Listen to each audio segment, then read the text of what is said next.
de encontrar vocês aqui. Deixa eu ficar, eu preciso só me comportar. Não posso andar tanto, né, Thiago? Então eu fico aqui. A gente está gravando, inclusive, para as famílias que eventualmente não possam participar e também para a gente subir no nosso canal do YouTube, que agora a gente vai começar também a ir alimentando o YouTube com informação para as famílias, para outras famílias, porque uma escola de educação personalizada, ela é isso, ela é um centro de formação. Tá? Então, quando você matricula o seu filho, a sua filha, a gente sempre fala, eu falo brincando, mas não é brincadeira. Não é o seu filho que foi matriculado, mas sim foi você, sua família, tá? Então, a ideia é essa, é uma educação para as famílias. Outra coisa, sobre os slides, eu vou disponibilizar depois via casal encarregado de classe. Eu só preciso que eles me lembrem, tá? Ou então, eu posso mandar pela agenda eletrônica, mas acho que via casal encarregado de classe fica melhor. Então, eu mando os slides, não precisam se preocupar em vou ficar fotografando, tá? Se quiser anotar alguma coisa assim, mas eu posso mandar sim. Para quem não me conhece, eu sou a Alessandra, eu sou a diretora geral do Navegantes, unidade Nautas, que é a unidade do fundamental das meninas. Então, eu sou a diretora da educação infantil e da unidade das meninas. E eu também sou orientadora familiar. Então, eu tenho uma especialização pela Universidade de La Sabana, pelo Instituto da Família de lá, e agora também estou fazendo uma pós em logoterapia e análise existencial.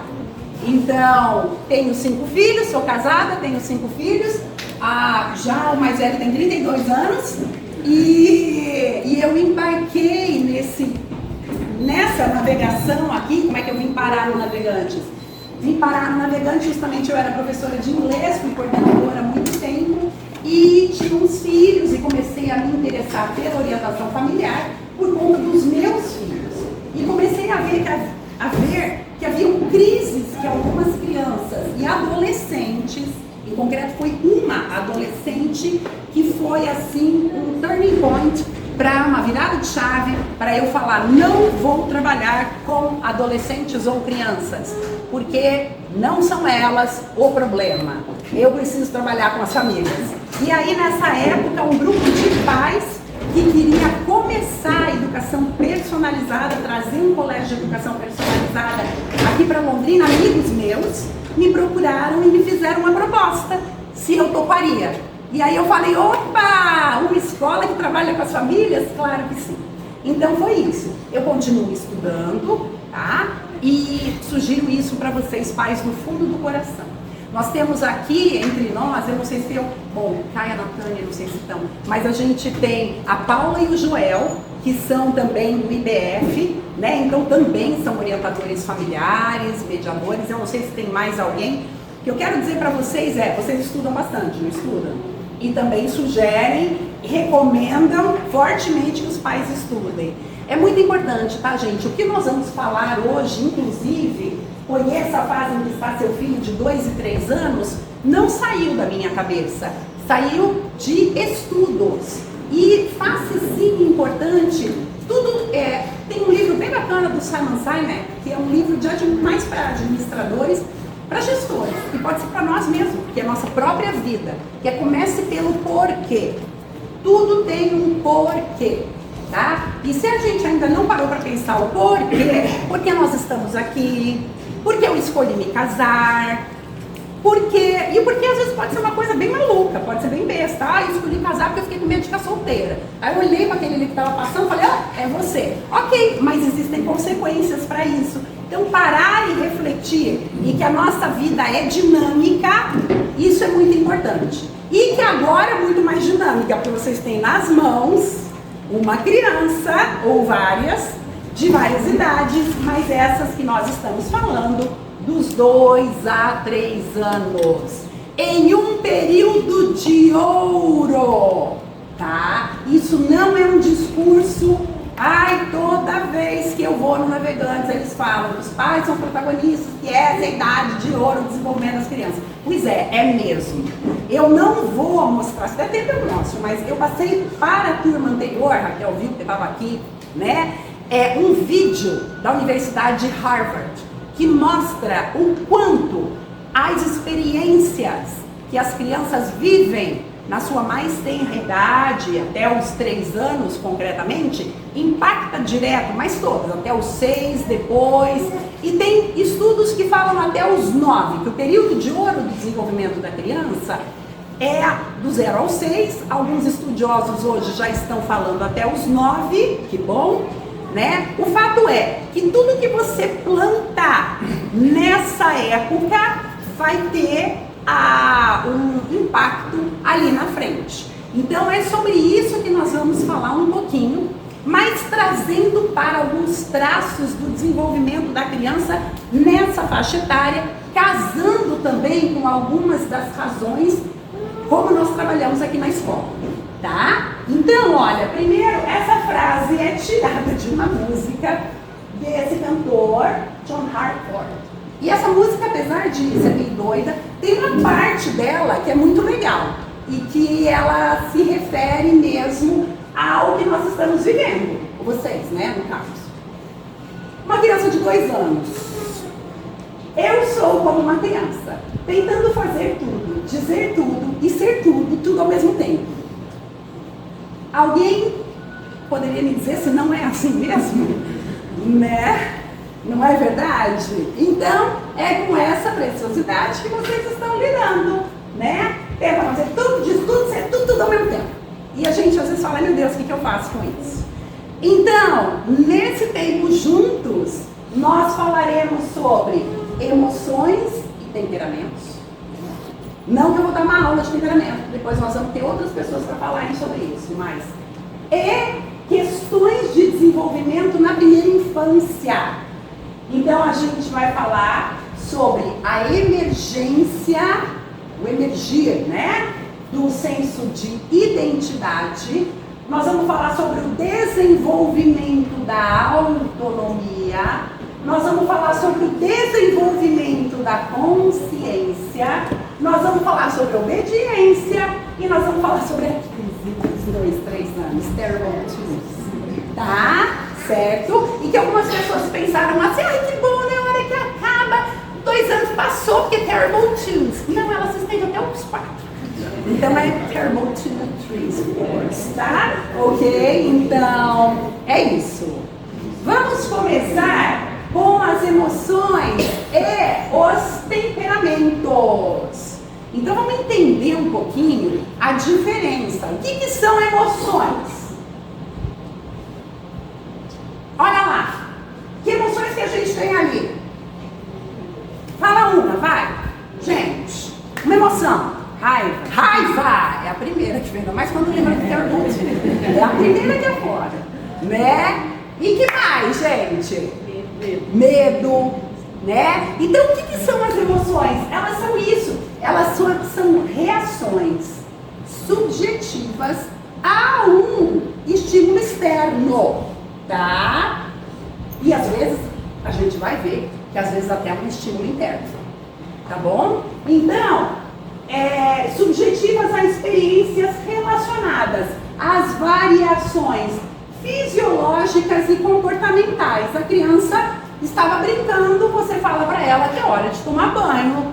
Não vou tomar banho, né? Então, é isso, uma raiva. Você dá um presente para ela ou fala, hoje nós vamos na casa da vovó.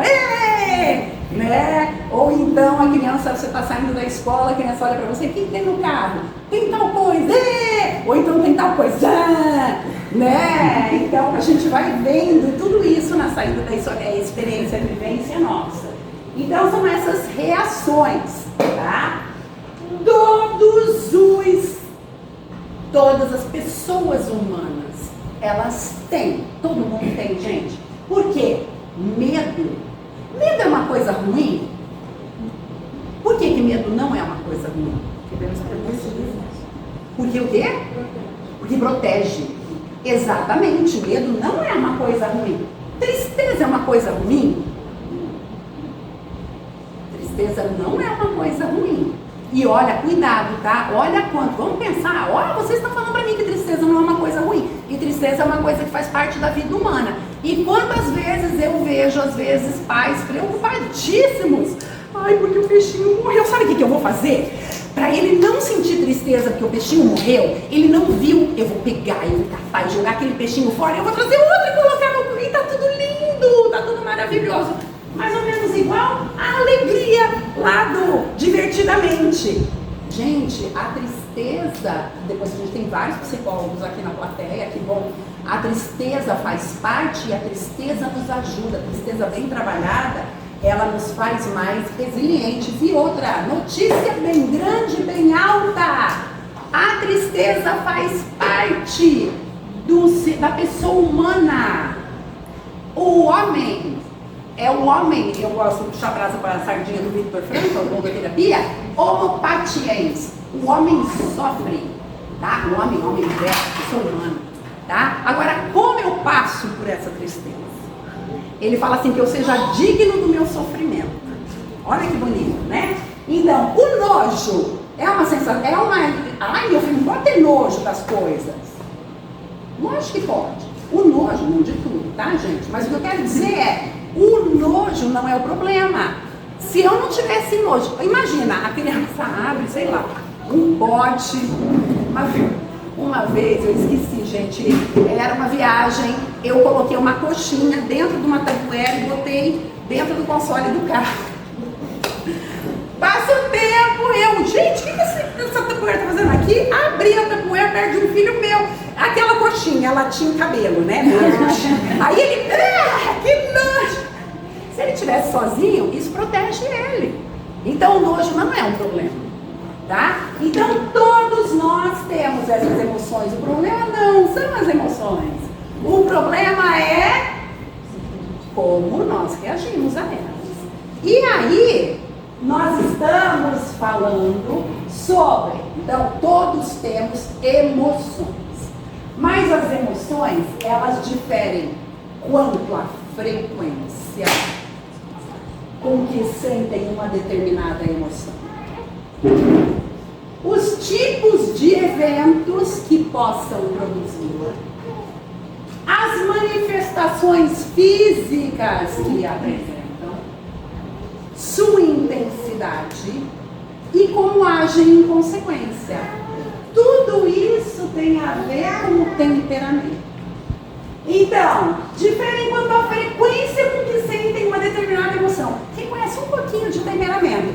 Uma pessoa que está o tempo inteiro com raiva ou com muita frequência, raiva, como que ela reage? Intensidade, dá uma bronca, um grito, tipo de evento, qualquer vez que eu sou contrariado. Eu estou falando de qual temperamento? Colérico. A pessoa que está sempre alegre, que a criança levou uma bronca, ela olhou pra tua cara, saiu andando e rindo, e não tá nem aí. Ela fala com um, fala com o outro, ela não fala para se impor, ela fala para se relacionar. Eu estou falando de um sanguíneo, tá? Uma criança que você só olhou e falou assim, filho, eu quero vir falar com você.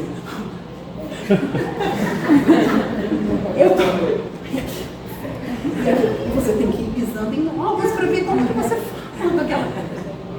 Eu tô falando de um melancólico, tá? Então, você entende, gente? O fleumático, então, parece meio dissimulado. Você não sabe, né? Tá tudo sempre certo para ele, se encaixa em qualquer coisa, mas né? Tem um melhor que o outro? Não. Todos têm traços positivos e traços que precisam ser trabalhados. Portanto, e como estamos falando de pessoa, e as pessoas não são máquinas, não são processos de combustão e oxidação, não crescem, nascem, crescem, se reproduzem e morrem. Não, elas são pessoas, elas têm uma dimensão transcendente ou espiritual, elas são seres biopsíquico espirituais. O temperamento é educável. Então não venha com essa conversa de que é porque meu filho é colérico. É porque eu sou sanguínea. É porque o meu marido é melancólico. Ou é flamengo. Para. Então, gente, isso, tá? Os temperamentos estão para nos ajudar e não para justificar. Então isso está muito bem colocado aqui, muito bom, porque daqui a pouco vão ter as preceptorias.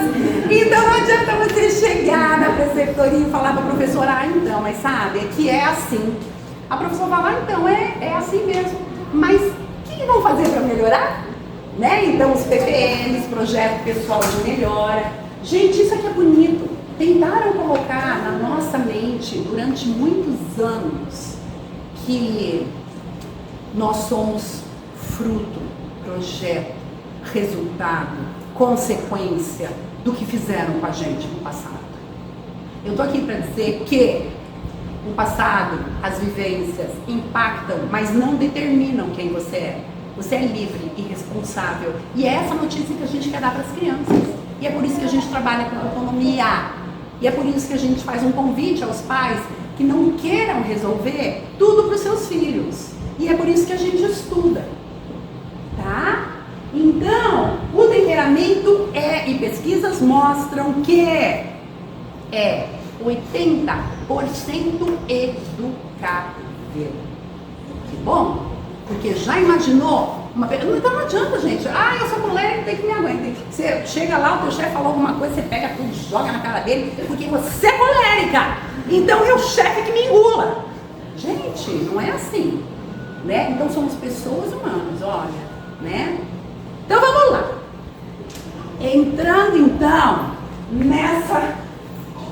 em outras características dessa idade. Nessa idade aparece, aflora, desabrocha o senso de identidade da criança. Quem eu sou? E o que isso implica no meu trabalho com o meu filho, com a minha filha, nas minhas conversas? A criança começa a se olhar no espelho. A autoconsciência é o primeiro passo para esse desenvolvimento, um padrão de comportamento, gente. Por isso que é nessa fase super importante, em que você está lidando com a crise dos dois, você tem muito claro como você vai modular e estimular esse padrão de comportamento. Porque como nós estamos atuando com os nossos filhos de 2 e 3 anos hoje, vai impactar no futuro deles. Eu falei para vocês que nada determina, mas eu não posso deixar de dizer isso para vocês pais, e eu sempre tive muito isso e até hoje eu tenho, mas hoje menos porque já está tudo, né? Os meninos já estão aí. Mas o que a gente faz, a forma como a gente alimenta certas coisas, vão fazer a vida dos nossos filhos mais fácil ou mais difícil. E quando eu falo mais fácil, não é que você está fazendo por ele, é porque hoje você pode estar fazendo por ele, lá para frente você não vai poder, e a vida vai dar lombada. E aí? Tá? Então isso é muito importante. Então essa emergência do senso de identidade, por isso que a gente trabalha com os 2 e 3 anos aqui nessa escola, e a gente tem um cuidado especial, a gente vai estimular a criança a fazer as coisas por ela, né? Num parque, então no parquinho, gente, não fica achando que as nossas professoras são tudo, tem mais amor, deixa subir lá em cima, o coraçãozinho delas tá assim. Ai meu Deus do céu, essa criança cai. Mas ela está em perfeito controle, vai lá, você consegue subir mais um? Vai, e tá ali. Gente, olha, você foi capaz de subir no mangue, que é aquele brinquedo antigo, trepa-trepa, e você chegou aí, pegou a bandeira, não sei o quê. Gente, eu sou capaz. Quem sou eu? Quem é o Gabriel? Quem é o Vicente? Quem é a Liz? Quem sou? O que a Liz é capaz de fazer, o que o Gabriel é capaz de fazer, tá? Olha como isso é importante. O que essa criança ainda não é capaz de fazer? Cuidado com as palavras. Cuidado com o que você fala. Cuidado com falar assim. Não, mas isso ele... Não, disso ele não gosta. Nem dá cenoura porque não gosta. A gente não vai gostar. Não é assim. Não. Vai subir, vai cair. Ai, meu Deus, vai cair.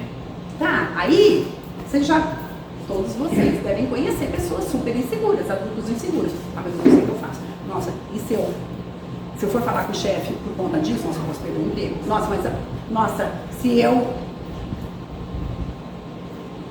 Como é que foi trabalhado isso lá na infância? Entende? Então, se trata muito disso, tá? O que a gente encorajar as nossas crianças nessa idade impacta muito em como ela vai se ver capaz de ou incapaz de. E nisso, gente, até o comportamento. Você pode pegar uma criança colérica, mas é que ele é assim mesmo, tudo ele resolve no murro, eu não sei mais o que eu faço. Primeira coisa, você já olhou para ele, já deu uma outra, falar para ele assim, eu confio, olha, a gente não resolve as coisas batendo, você viu que não é assim, você machucou seu primo, a gente resolve desta forma. Eu confio e eu sei que da próxima vez você vai fazer assim. Bom, mostrar para os nossos filhos que a gente confia na capacidade deles de fazer diferente vai ser uma grande ajuda para eles. Então, como nós vemos os nossos filhos em primeiro lugar, se eu vir os meus filhos como incapazes de qualquer coisa, você vai tratá-los como incapazes de e vão receber uma criança incapaz de. Tá? Então, isso é muito importante. Certo? Que mais? Nessa fase, a criança tem uma necessidade de autonomia. Tem ou não tem? Vai, mostra, conta pra mim, gente. Através da recusa da ajuda da mãe na hora de vestir-se. Alguém está passando por isso ou não? Sim. E como que vocês agem?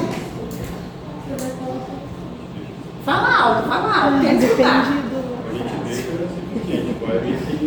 Eu dou algumas instruções só. Deixa você vestir.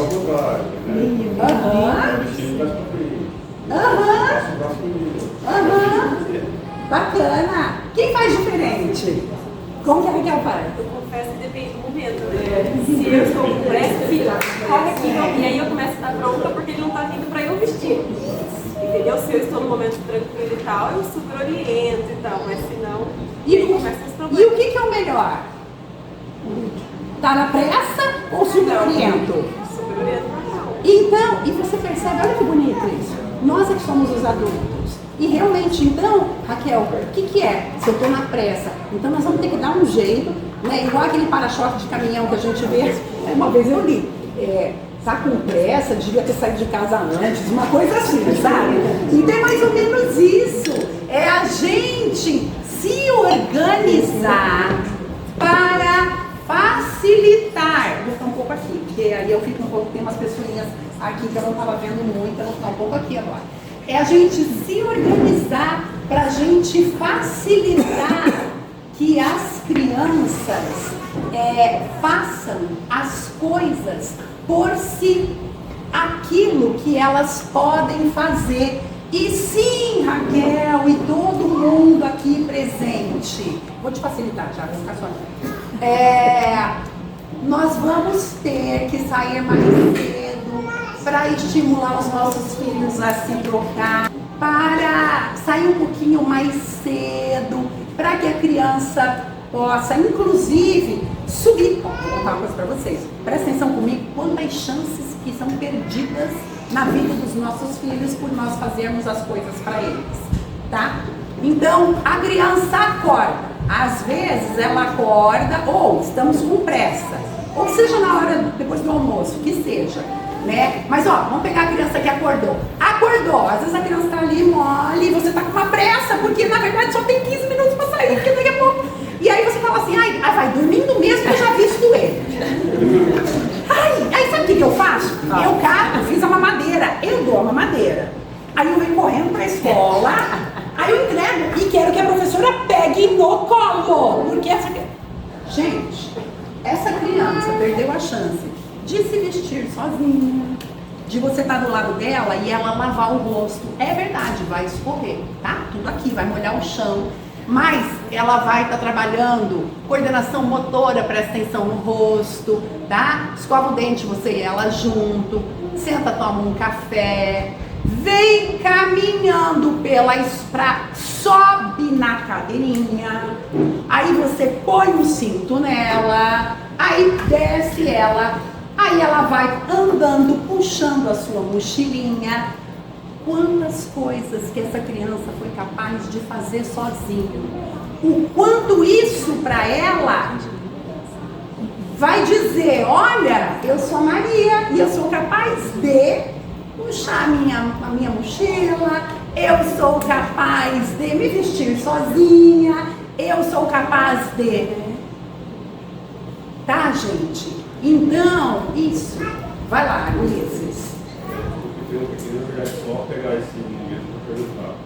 Eu já ouvi muita gente falando que não é legal você reforçar para a criança, dizer assim, olha, você legal, você conseguiu fazer sozinho e tal coisa. Mas eu também já ouvi muita gente falando assim, você tem que reforçar. Eu sou mais da parte de reforçar. E quem fala que não tem que reforçar, não tem porquê? A premissa da pessoa é que se você reforça, você está dizendo para a criança que ela... Fazendo algo extraordinário, eu já ouvi isso também. Coisa que eu não sou muito a favor, né? De pensar, esse pensamento eu não sou muito dessa luz. Mas eu acho que assim, sim válido, né? A gente reforçar que ela está fazendo as coisas. Por exemplo, que legal, você já está puxando a sua mochila sozinha, está subindo a escada com mochila. Mas eu acho que é um exagero que eles falam, né? Porque assim, tem pais que falam, parabéns, você fez isso, a criança faz parabéns. Aí a criança, ela cresce com aquele, tudo que ela faz, ela precisa ter o retorno positivo, né? Fiz a minha cama, muito bem, filho, sua obrigação, muito bem, parabéns. Mas não, eu acho que a gente tem que ter um pouco de ponderação. Depende da idade, depende o quê?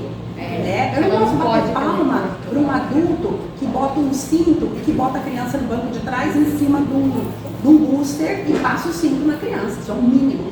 Aliás, isso entende? Então, é muito isso, faz muito sentido mesmo. Agora, olha que graça. Eu recebi uma família e uma criança, um ano e 3, na minha sala. E tem uns pockets. E a criança brincou com os pockets. E depois o pai virou e falou, agora é hora de guardar. Ele guardou, aí ele virou pra mim e fez assim.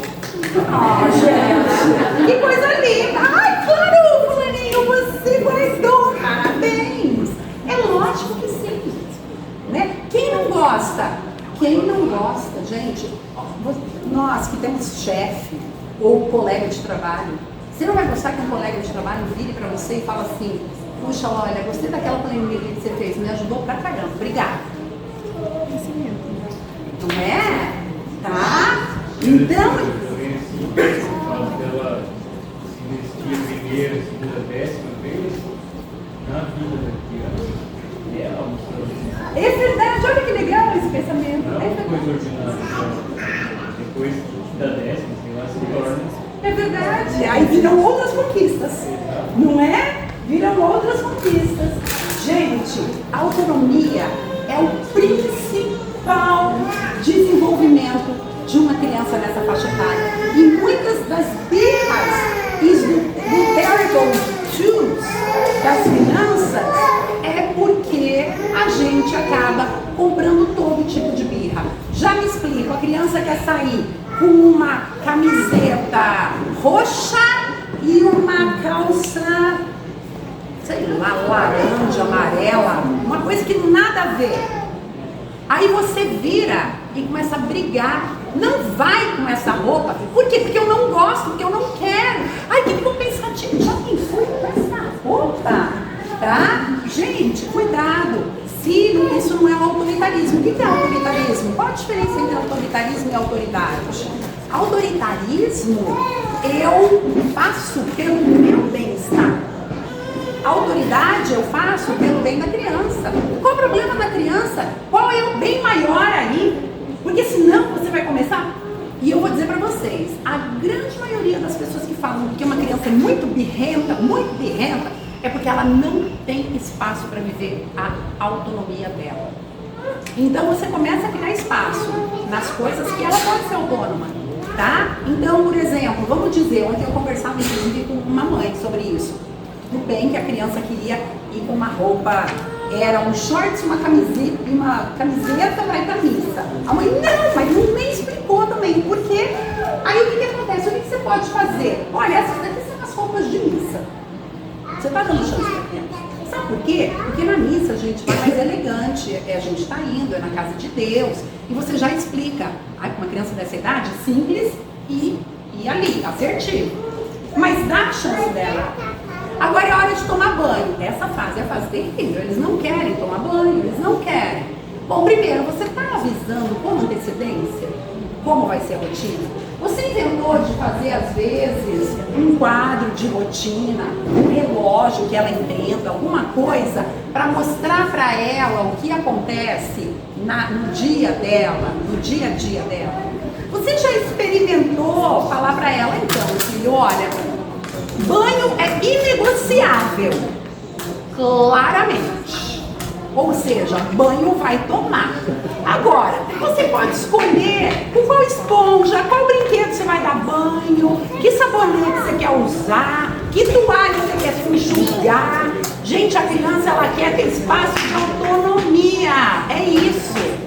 Então, se você for esperto e arrumar essas coisinhas, ela vai tomar banho mais fácil. Por quê? O pote, a necessidade dela nessa fase é autonomia. Estão me entendendo? Ok. Ufa. Tá certo? Então isso. E aí, olha que bacana. Eu curto esse senhor, o Eric Erickson, tá? E a teoria dele eu acho ela fantástica, tá? Do desenvolvimento psicossocial. Então, o que acontece? O que ele fala? Que cada estágio da vida é marcado por uma crise. E ele faz a crise vai, gente, desde o nascimento até a morte natural, envelhecimento e morte natural. Lá o velhinho, ele vai também estudar a crise, cada um de nós. Inclusive, ele faz esses entrelaçamentos. Por exemplo, a crise que o seu filho está vivendo agora é uma, e a crise que você está vivendo é outra. Além de ajudar ele a gerenciar a dele e a sua, vocês ainda têm que gerenciar o choque das duas crises que vocês estão vivendo. Entende? Então não é tarefa fácil. Mas para já agora, nós só vamos entender a crise das crianças para isso ficar muito mais fácil para a gente. Tá? Então, na fase dos 2 e 3 anos, a crise que a criança, a crise a ser resolvida. E uma notícia, tá? Esta crise sendo bem resolvida, ela vai criar uma virtude. São palavras dele mesmo, tá? Então, qual que é a crise dos 2 a 3 anos a ser resolvida? Autonomia versus vergonha e dúvida. E quando a criança resolve bem essa crise, amparada pelo adulto, ela desenvolve uma virtude, que é a virtude da vontade. Gente, eu vejo, às vezes, crianças, né, parentes, às vezes, filhos de netos ou filhos de amigos, que esperam tudo vem a nós, o vosso reino. Eu estou falando de criança de 8 anos de idade. Que às vezes você pode virar e falar assim, olha, pega lá, abre o livro na página tal, não sei o quê. Será que foi trabalhado, né? Olha, essa vontade, gente. Então, presta atenção que isso é uma coisa muito séria. A gente está falando de uma sociedade hoje, atual, real, não é verdade? Que é do nem trabalha, nem estuda. Não ouviram falar disso? Será que a gente não errou ali atrás? Olha, vamos lá cuidar dessas crianças, fazer tudo por elas, porque nós adultos sabemos tudo, essas crianças não sabem nada. Vai dar trauma. Imagina deixar a criança trabalhar em casa. Imagina fazer não, dizer não para a criança. Imagina, vai causar um trauma enorme. Regras e limites não. Tudo bem natural, porque o ser humano é tão bom, ele nasce sociedade é que corrompe. Olha, a gente bebeu de tudo isso muito tempo, tá? Então, presta atenção. Não vamos repetir os mesmos erros. Essa é uma crise. Autonomia versus dúvida e vergonha. Então, já me explico, tá? A criança quer fazer uma coisa errada. E por isso que é importante, então, ao mesmo tempo que ela tem que ter autonomia para aquilo que ela pode escolher, é importante. E a criança, nessa fase, é que vai começar, vai sair da regulação dos pais para a autorregulação. Se você não estabelecer metas claras do que deve ser feito ou não, com respeito, estou falando de autoridade e não de autoritarismo, se não tiver regra, limite, combinados e consequências nessa fase, a criança não vai aprender. Não vai ter vontade nenhuma, aliás, vai achar que o mundo gira em torno dela. E ai de quem não faz a minha vontade. Tá? Então, olha como é importante. Tá? Então, alinhavando tudo isso em implicações práticas. Entendemos então a fase dos terríveis 2, da onde que ela vem. Ela vem do desejo da criança por autonomia, desejo legítimo e genuíno, que tem que ser respeitado, mas ao mesmo tempo, ela não é o adulto da regulação, ela não é o adulto da relação, ela não sabe o que é certo e o que é errado. Não dá para ela decidir se ela quer vir à escola ou não. Isso é uma decisão sua. Não dá para decidir se ela quer comer ou não. Você vai poder trabalhar, e isso não é também obrigando. Na formação anterior eu falava um pouco disso. No nosso Spotify tem um podcast com um podcast bem interessante sobre disciplina positiva e alimentação, que vale a pena. É da Melina Caldani, acho que de 2022, 2020, sei lá. Não lembro, mas vale a pena. Ela dá umas dicas bem práticas em relação a isso, tá? Mas não é a criança, não, agora é hora de comer. Não é a criança que decide se ela vai comer. Ó, gente, que cena! Não faz o menor sentido você correndo com um prato atrás da criança. Não!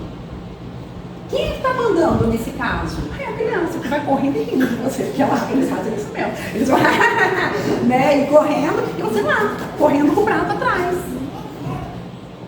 Como que eu vou lidar com tudo isso? Como que eu vou fazer? Olha, filha, é assim, autonomia, eu entendi. Agora, tu tem uma hora, a hora de brincar, enche o potinho da brincadeira dela, avisa ela antes como vai ser a rotina, mas deixe bem claro. Tá a hora que a gente senta para jantar ou para almoçar, comida tá na mesa, prato na mesa, tá ali, a gente senta, o bumbum na cadeira, a gente levanta. Quando terminou, a gente levanta para colocar o prato na pia. Se levantar antes disso, eu vou entender que você não quer mais comer. E tá tudo bem você não querer mais comer. A gente também não determina o quanto nossos filhos estão saciados ou não, gente. A gente vai observando, tem criança que come menos, tem criança que come mais, adulto que come menos, adulto que come mais, tá? Mas uma coisa é essa. Então vocês percebem a diferença? Tá claro isso para vocês? De como trabalhar? Tá? Então, que a gente tem que tomar cuidado com os extremos, com o caos, tudo é uma bagunça, tudo é não sei o que eu faço, eu tô descabelada, você me deixa louca, e a rigidez, a quartel-general. Porque um quartel-general, sabe o que vai fazer com o seu filho? Ele simplesmente não vai entender por que ele está fazendo aquilo, ele vai fazer aquilo por medo, coação, ele vai ser um escravo. E se ele no futuro ou na adolescência encontrar alguém que tenha uma figura mais persuasiva ou manipulativa, vai fazer com ele o que ele quiser. Cuidado. Às vezes eu conheci uma pessoa que era super obediente, porque na casa era tudo muito assim. Uma vez caiu na mão de um cara fazendo ele transportar droga. Olha, leva pra mim e tal, não sei o que, cabeça baixa. O cara que sempre recebeu ordem, sempre cabecinha baixa, sempre. Então nós estamos educando os nossos filhos para serem livres e responsáveis. E claro que nós temos que entender o que é liberdade. Mas precisamos então dessa corregulação para que eles passem depois a autorregulação. Então sim, é muito importante regras, é muito importante limites, é muito importante obediência, é muito importante carinho e firmeza. Vou dar uma paradinha aqui. Eu tenho um estudo de caso. Eu acho que vai dar tempo da gente fazer. Que horas são? 5 para as 11. Olha que maravilha. Vai dar, porque a gente começou um pouquinho mais tarde. 5 minutinhos. Eu vou ler. E aí vocês depois jogam com a pessoa do lado, em grupos aí, ó. Olha só, vou ler, tá? Maria, eu sei que tá meio ruim de enxergar. Presta atenção que eu vou ler. Maria é mãe de Pedro, um menino de 2 anos e meio. Pedro tem demonstrado uma vontade crescente de fazer as coisas por si mesmo, como comer sozinho, escolher suas próprias roupas, mas frequentemente se frustra e tem dificuldades ao não conseguir realizar essas tarefas com perfeição. Isso desencadeia explosões emocionais intensas, incluindo choro, grito, até atirar objetos no chão. Maria, sua mãe, desempenha um papel importante na vida de Pedro, já que seu marido trabalha fora durante o dia todo. Ela é responsável por cuidar de Pedro, manter a casa em ordem e realizar todas as tarefas domésticas. Ela se preocupa muito em dar uma boa educação ao filho, mas tem enfrentado dificuldades em encontrar um equilíbrio entre firmar limites necessários e manter uma relação afetiva e emocional saudável com ele. Ela tem tentado implementar uma disciplina mais rígida para ajudar Pedro a entender os limites, mas frequentemente se sente culpada por ser dura demais. Por outro lado, quando ela é mais permissiva, sente-se sobrecarregada e se questiona se está prejudicando o desenvolvimento dele. O que fazer? Tempo para vocês conversarem. Não pode até pensa, se junta aqui com o casal, se junta com as meninas. Vamos lá, 3 minutinhos. Como vocês? Isso aqui é totalmente novo, não acontece na casa de vocês.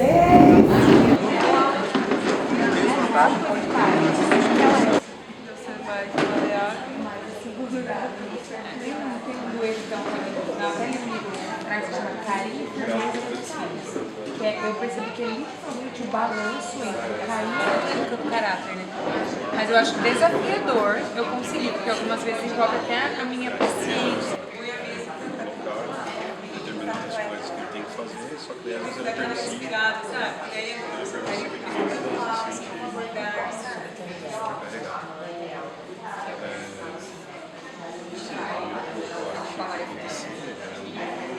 Conversa dos pais.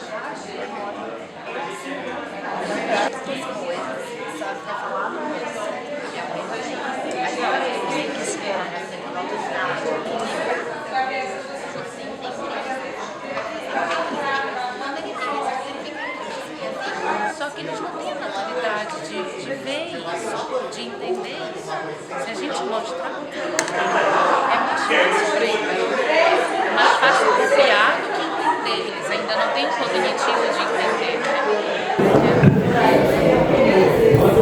Pronto, pessoal, sim, eu tenho que interromper essa conversa boa, que maravilha. Eu vou apresentar, eu sei que vocês conversaram, existe uma sugestão de um plano de ação que eu vou apresentar agora. Então, se vocês puderem voltar, eu sei que vocês discutiram, ia ser muito gostoso se a gente tivesse tempo para vocês apresentarem o que falaram, mas o tempo não nos permite. Então,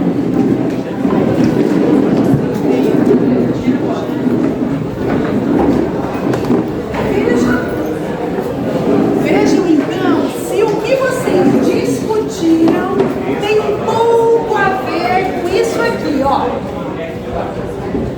Maria precisa encontrar um equilíbrio entre ser firme ao estabelecer limites, então existe o estabelecimento de limites e oferecer a Pedro a oportunidade de explorar sua autonomia de forma segura.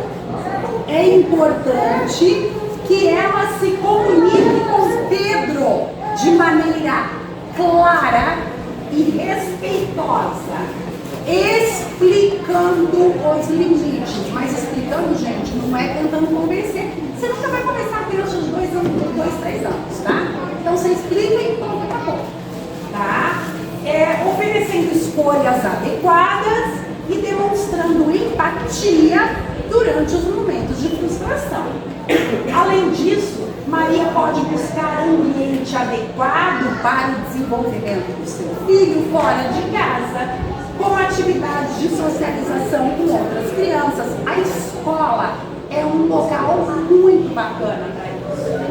Para ajudar Pedro a compreender, a compartilhar, a interagir, a mediar conflito. Maria também deve buscar apoio emocional para lidar com suas dúvidas e inseguranças. A Maria devia estudar no Navegantes, porque daí ela ia ter o apoio de vocês, nosso, né? Então, participar de grupo de apoios com outras mães, consultar um psicólogo infantil, não para mandar o filho para o psicólogo, porque o filho dela não tem problema, para ela saber como agir, né? Ou conversar com outras pessoas de confiança que tenham experiência na criação de crianças, pode ajudá-la a encontrar suporte emocional e orientação necessários. Não sei se foi isso que vocês conversaram, mas o nosso tempo acabou. Foi muito bom estar com vocês. Antes de ir embora, olha que legal isso daqui. Esse vai ser mais um. Esse ano, nós vamos ter mais um momento de formação livre. Esse é livre. Quem quiser, tá lá no calendário que eu mandei para vocês, tá? Mas nós vamos começar um pouquinho, não vai começar já, vai começar em março, mas talvez vocês precisam comprar o livro. Esse livro, quem tiver interesse, nós vamos fazer um grupo de estudo com o livro dos hábitos que mudam o mundo.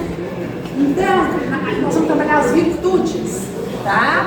Então, para aqueles pais que quiserem, pode ir lá nesse site da Quadrante. Dá uma olhada ali no calendário que eu coloquei, é uma vez por mês que nós vamos nos encontrar. E aí, para aquelas pessoas que puderem, que quiserem, tá? Fica aí o convite, tá certo? E eu vou entrar em contato já, uma coisa de cada vez. Eu falei, gente, calma, primeiro a formação, e aí depois a gente já vai para esse grupo. Tá bom? Muito obrigada, um excelente sábado e domingo para vocês, gente.